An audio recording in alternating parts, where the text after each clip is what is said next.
everybody. Thank you so much for joining me. I am Lianne Russo Liddell, Associate Broker and Realtor at Occasio Realty, and I am here with Dr. Popat from Popat Orthodontics and Madison Pediatric Dentistry.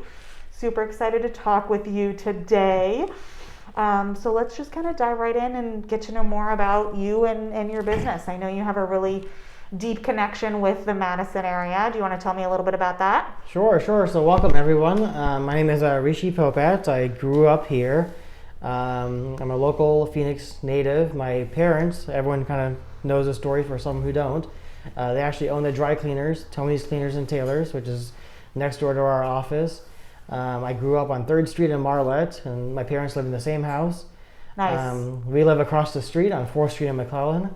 So you can actually see our house from our office, or you can actually see our palm tree from our office, which is great. I love it. So if there's ever Easy commute. Easy commute. Yeah. 5-minute walk. Love it. Which is awesome. No traffic. Not so much in July, maybe. Not so much in July. Then I'll drive. Yeah.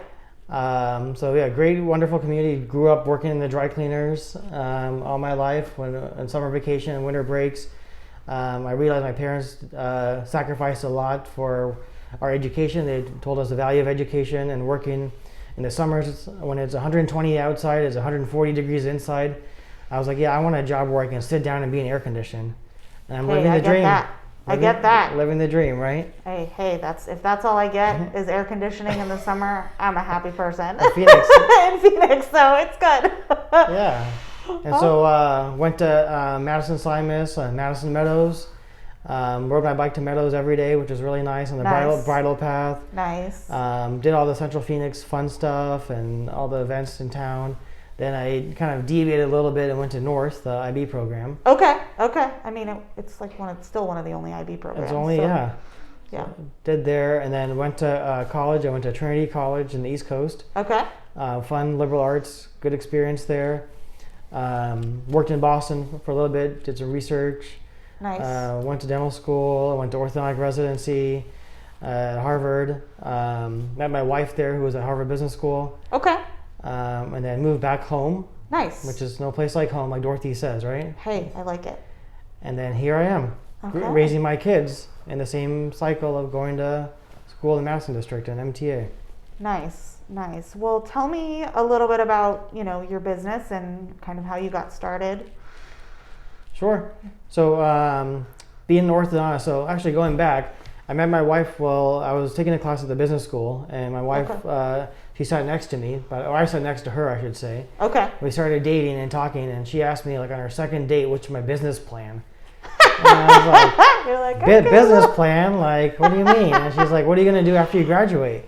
And I was like, well, I'm going to go back to my neighborhood and have my own practice and make smiles. And she's like, well, how are you going to do that? And I'm like, I don't know. Like, you're just going to do it. And she's like, I'll just marry you, and then you do that. I'll just do your business, and you do all the wire bending and stuff. And I was like, okay. And here we are. That's the second date. Here we are, right? I love it. So she knew what she wanted. Okay. And so I was like, okay. And so she's like, well, we need a logo. What's your logo? And I was like, well, we can have like a tooth with like a molar on it, or a bracket, or some sort of smile. And she's like, no, that's what everyone else does. That's what everybody else does. Yeah. She's like, when I first met you, like, I didn't like, that wasn't what I realized about you. I realized your bow tie. Ah, that's where the bow tie comes from. That's where the bow tie comes from. Okay, I love it. And so she told me, she's just like, oh yeah, the bow tie is you. Like, no one else is gonna steal that from you. That's who you are. That's your like dorkiness, but also like your personality. I love it. And so she's like, that's her logo, and it was actually a pink bow tie. Okay. And so that's why it's all pink. Everything is pink. It's pink. Okay. So we've been here. August is our 5th year. Okay. We've been here, so we've crossed our 5-year mark, which is great. We're fortunate to have wonderful support from our community and neighbors.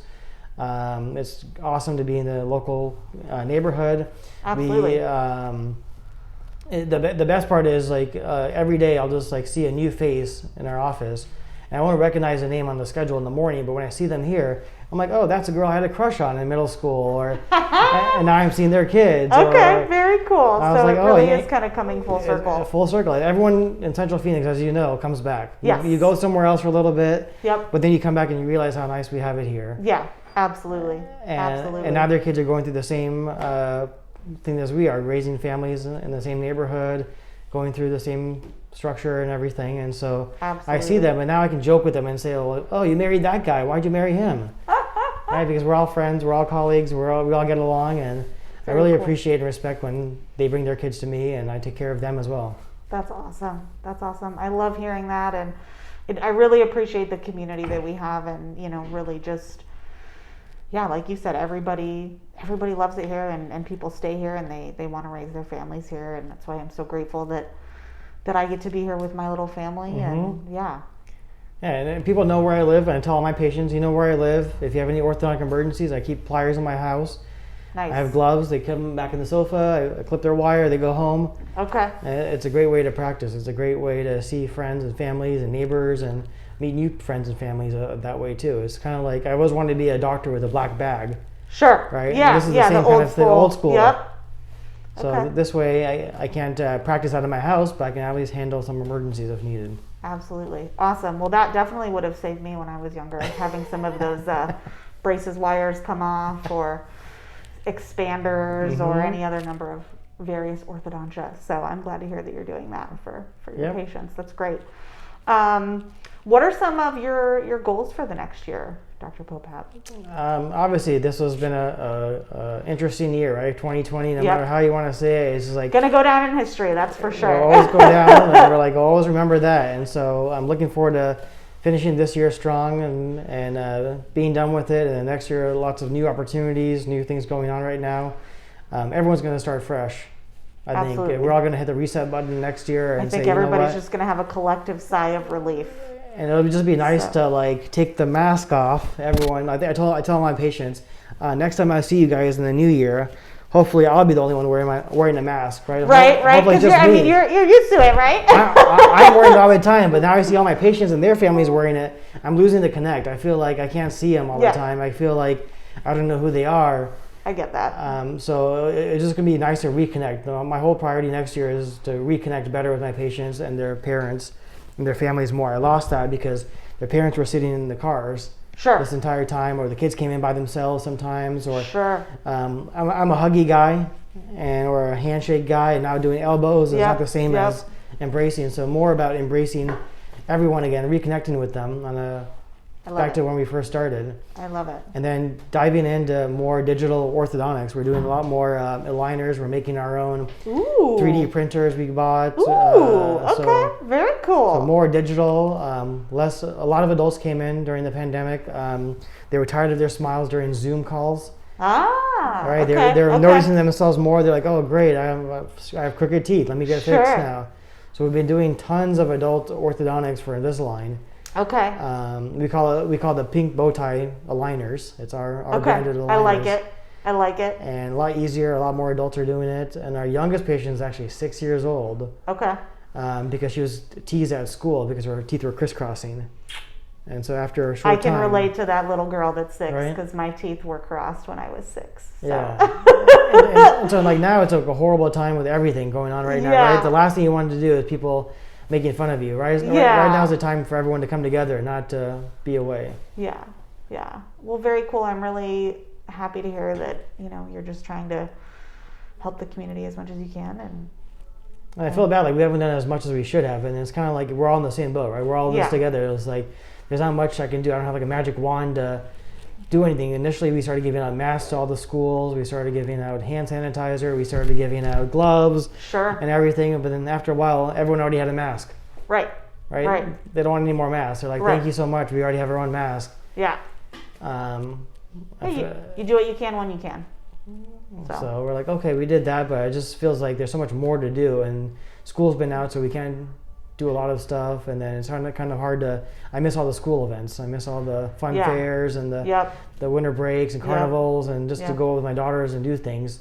Yeah, your daughter told me she's in kindergarten this year. She told me that when I walked in. So and I was like, oh man, that's got to be weird, but.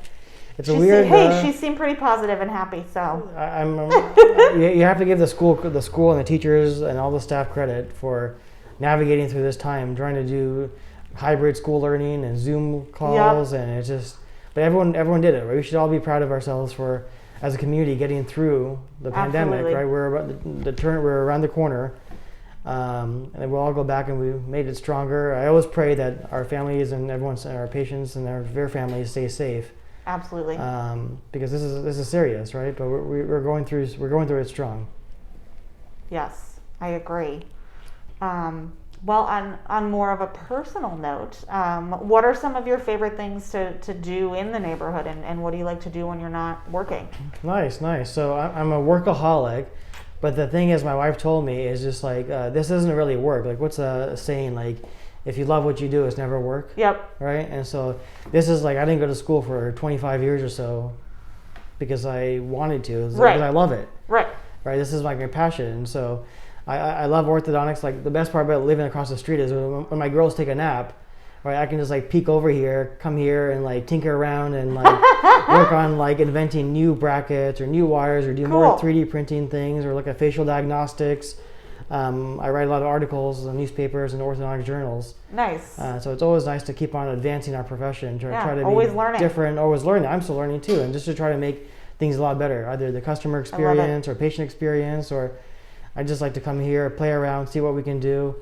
But when I'm not doing here, when I'm not in the office, or I'm not loving my hobby, Sure. and obviously I love being my dad. I play with my girls all the time. They're 6 and 2. I'm sure with your 3-year-old too, you know how it is. Like, Yep.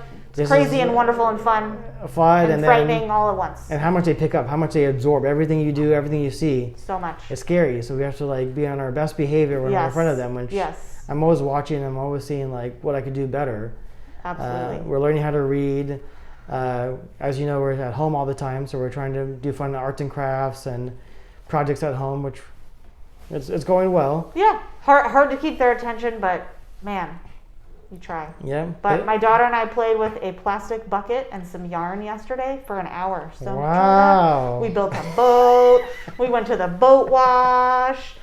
We played jump rope. We ran away from the snake. Like, all coming from her imagination. So it was pretty cool. Wow. So yeah, I'm like, man, sometimes you don't need all the toys that we have, because we could just do this. Yeah, we don't do any screens at our house in terms of like iPads or iPhones. My wife and I make it a promise when we come home, we check our phones in next to the door, and we just play with our girls, and we do stuff that we do at the home. Because if it's really emergency, then people will find us and need to get a hold of us. Absolutely. But we love going out to Churn. We love Mary Coyle's. Everyone knows I have a big sweet tooth. Oh, me too. The biggest sweet tooth, I think, with ice cream. So every opportunity we get on the weekends, we try to like ride our bikes there, or try to justify it. Try to make an excuse. If we ride our bikes there, then we can get a double scoop. Get that. I like it. Then you can get sprinkles. I like it. And then our girls like to go there too, and we just like to just go on walks on the bridle path, just kind of like take in like the seasons we have, right? Like summer and not summer. Yep. Hot, not as hot. Hot and hot. Yep. So we're like, hey, let's go outside for a walk and let's just do this. So it's just nice to be in the community, like just walking around, doing everything, playing with friends from a distance as you can. Yep. But we have a little bubble, right, that not many people know about. And once you leave, you want to come back to it. Yeah. Yeah. Well, very cool. I really enjoyed talking with you. Is there anything else that you wanna share with everybody? No, this is great, Lianne. I appreciate you doing this. This is a wonderful experience to see and hear other stories of everyone else in town, to see what they're doing in our neighborhood and our Senfo bubble. It's great on Instagram and social media to see pictures, but nice to have a conversation. Absolutely. And hear other stories. I'm looking forward to hearing more people. Absolutely. Well, thank you so much. Thank you. This has been fun. All right. And once again, everybody, I am Lianne Russo Liddell, Associate Broker and Realtor with Occasio Realty, here with Dr. Popat from Popat Orthodontics and Madison Pediatric Dentistry. So thanks so much. Thank you. Keep smiling, everyone.